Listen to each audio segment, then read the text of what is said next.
Hi students, come back again. I have given you two questions to do before this video.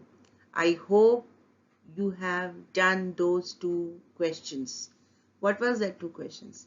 Why a cell is said to be a structural and functional unit of life. Second one was, who has formulated the cell theory? What are its postulates? I hope you have written. You will send me the answers, then only I will disclose whether the answers that you have written is right or wrong. Okay, coming to the next topic is, what are the gadgets to study the cells? How are we able to see and understand, analyze the structure of the cell? What are the components of the cell? What is the color of the cell? How? Yes, you are right. They are being studied with the help of a microscope. Microscope is an instrument which magnifies the image of a very minute structure to that level that makes it visible to our eyes. So that is why we say that the first point is to you in this, sorry, one second. First point is, cells are too small to be seen by the naked eyes.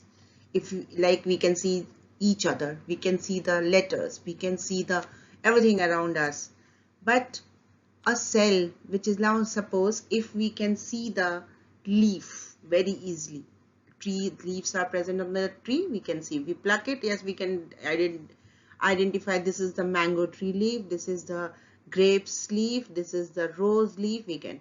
But can you identify, can you see the type of cells which is present inside a mango tree leaf, or you can see rose leaf? Can you differentiate just with your eyes? No.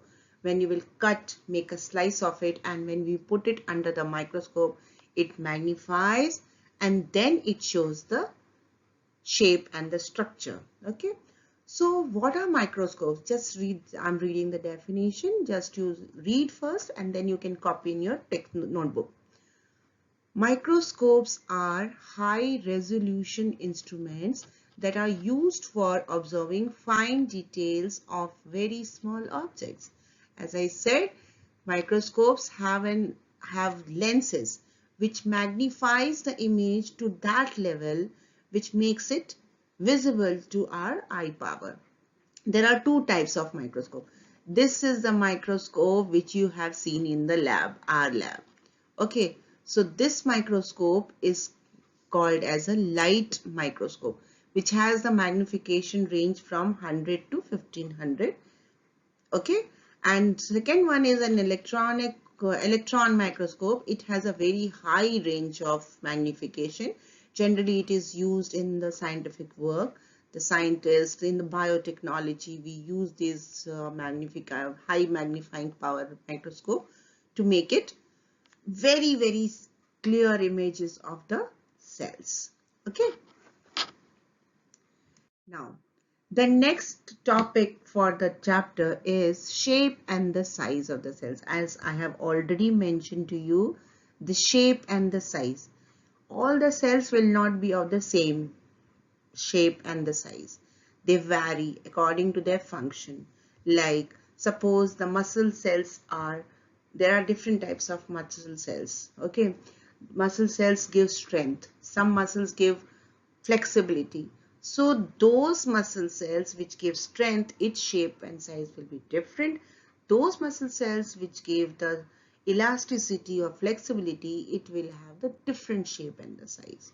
Okay, from the picture you can see that blood cell is like this, muscle cells are like this, this is the nerve cell, this is the guard cell which is enclosing the stomatal pore. Okay, so they all are different from each other. So once we see it under the microscope, we will identify that this is this cell, this is this cell, and you will get. Now can you see that nerve cell has the kind of a branch roots ending type of structure? Why? Because these are the nerve endings which are used to receive the impulses, the electrical impulses from the receptors, from the sense organs. So the sense organs send the some kind of, we can say, receive the stimulus. Like if you touch a hot plate, the skin is the receptor. The skin sends the message in the form of electrical impulses to the brain where the nerve cells are located. So these electrical impulses are received by this nerve endings. So the structure is like this. Okay, the guard cell has a opening. Why? Because the carbon dioxide has to enter, oxygen has to come out. So there is a pore. So this gives this function of getting inside the carbon dioxide and removing the oxygen. So according to the function, the shape and the size of the cell will be different. There is some special cases of the cells also. There are certain cells that can change their shapes according to the use. One is amoeba. Everybody is aware of the structure of an amoeba. I know. Amoeba, when it changes its shapes. It's like this, then this, then this. It changes the shape. Okay. And when it gets the food closer to it, what happens? It elongates its two of the feet, makes a feet, joint it, traps the food to eat it. Okay. Similarly, WBC, white blood cells, which is also present in our body, they also changes the shapes. Why? Because the WBC has a number of functions. It protects us from the external infections also. Some of the WBCs are phagocytes, some are like macrophages. So this is something which is comes to you in the higher classes. So just to understand, WBC plays a number of roles for the protection of from the external infections. So they change their shapes according to the function. But plants and animals have a fixed shape. You know that plants is a little rectangular and the animal is oval or circular. Okay. Now some facts you should, like amazing facts for you. Smallest cell is PPLO.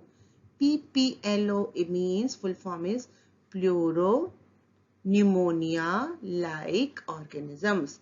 Pneumonia-like organism. It is the smallest cell till yet discovered, and it is also known by mycoplasma. What is the feature of this PPLO? PPLO does not have a cell wall. It doesn't have a cell wall, and that is why it is very resistant to the antibiotics. Resistant means if you give it causes diseases like pneumonia. So if to cure the disease, if we give antibiotics does not affect the disease causing effect of the PPLO. Why? Because it has some kind of special features. So this is the smallest cell, you remember, and the largest cell still discovered is an ostrich egg, is the largest. Longest animal cell is a nerve cell. Nerve cell, this is the head of the nerve cell. Then we have a long tail called as an axon. So that is why the longest animal cell is a nerve cell. Now, the cell measurement is done with the micrometer, okay, or a micron, and 1 micron is equal to 1/1000th of a millimeter. That means 1/1000 of a millimeter. Okay, so understand this. Like some of the facts, this slide shows you that the shape and the size of the cells are dependent on their function. Second one, some of the cells have the ability to change their shapes, but some of the cells have a definite shape forever. Smallest cell ever discovered is PPLO, pleuro, pneumonia-like organism. Largest cell is an ostrich egg. Longest animal cell is a nerve cell. And the cell length and breadth is measured by the unit is micrometer. Now there is a scale of life. You can see that it is given in the nanometer, Atom, when atom is size is around 0.1 nanometer. A small molecules, when 2 or 3 atoms join together, they form molecules.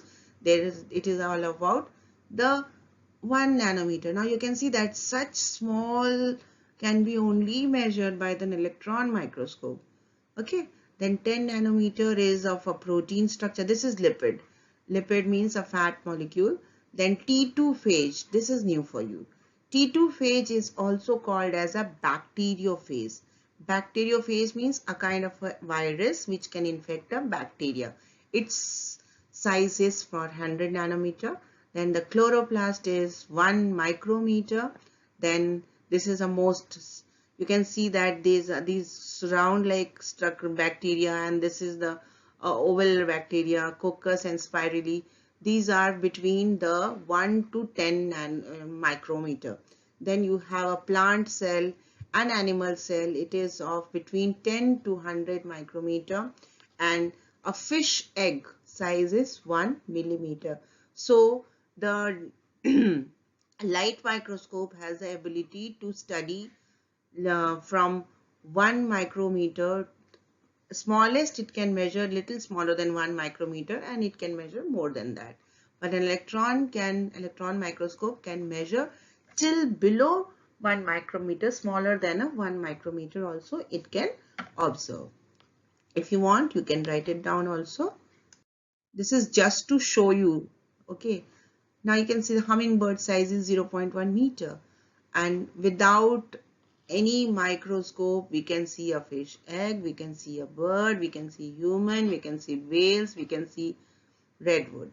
So you can see that what is the range of the electron microscope, what is the range of vision in the normal microscope, and what is the range of the things to see without any microscope. Okay.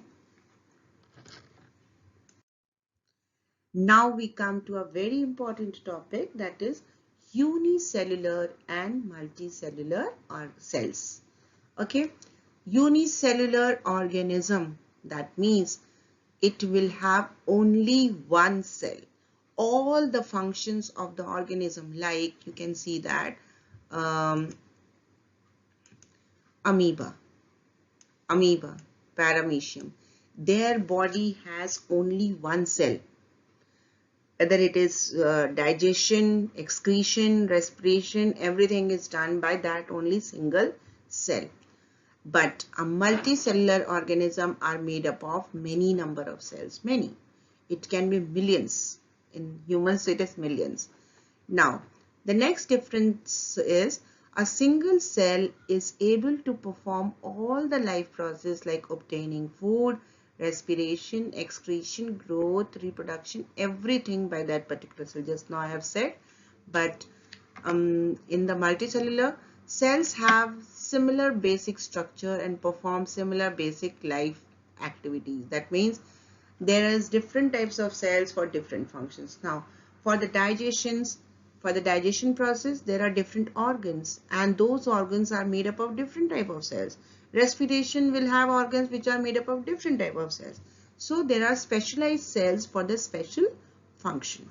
Next, a unicellular organism cannot be divided into cells. They are also called as acellular organism. That means one cell, if it divides into two, the previous parent cell will have no existence. That means the old cell only divides into two and forms new cells. Okay, but now here different shapes and aggregated to form tissues. That means different cells joined together, the similar cells joined together to form tissues.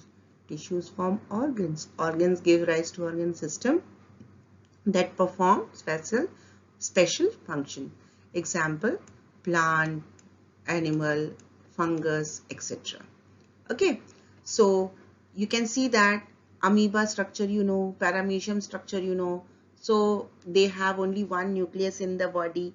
That nucleus only helps to divide, and there is one cell membrane outside. Inside cytoplasm is there. So all these things, but there in the plant are multicellular organism also, but they have only one cell and they have many cells. In the next slide, I am going to show you the shape and the components of the unicellular and multicellular cell. The diagram it will be shown. Now see, this is the unicellular organism cell structure. This is an amoeba. Okay, this is an amoeba. You can see that this is the nucleus, which is having the nucleolus. It is a contractile vacuole, and this is a cell membrane. This is pseudopodia. That means this gets elongated to become a false feed to trap the food. Now these two are the food vacuoles. This is one food vacuole and this is another food vacuole to digest the food and excrete the waste products. Okay, now there is no other organelle. Very simple structure, because it is limited to very simple functions only, so they don't need any kind of specialized organelle for the special functions. Okay, now let's have a look on a multicellular cell. Wow, it's an animal cell. You can see that it has first two outer, you can see that this is the cell membrane.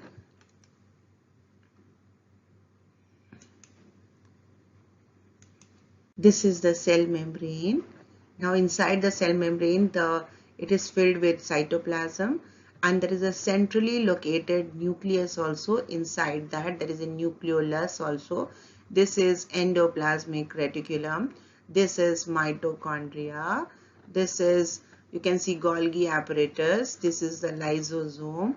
This is the centrioles, which help in the cell division. Inside it, the thread-like structures are present. These are called as chromatin fibers. These chromatin fibers changes into chromosomes. So these are the chromosomes, which is the chromatin. This is the basic structure of an multicellular cell. Okay, because it has number of functions to perform in the organism body. So that is why it is having so many organelles. Now children, today's teaching I will end up here. I just want to sum it up what we have studied together today. The cell definition, the difference between multicellular and unicellular. We have studied about the history of the cells, who discovered it, who studied the nucleus first, who gave the cell theory. Okay, then we studied the size and the shape of the cell, which microscope helps to read which type of cell, everything we studied today. Now after this I have given a set of few questions, but that questions you will do only after reading the chapter. After this I will give you a message till which page number you are going to read the chapter, and you have to write the answers of those questions. Be ready for the tomorrow's class. Okay, so please revise these things, read it, see the video, and then if you have any doubt in any topic, you can ask me, send me a voice message, send me a written message. I will respond to it. Okay children, have a good day. Please make a separate notebook, write everything. This is going to help you. Have a nice day. Keep safe.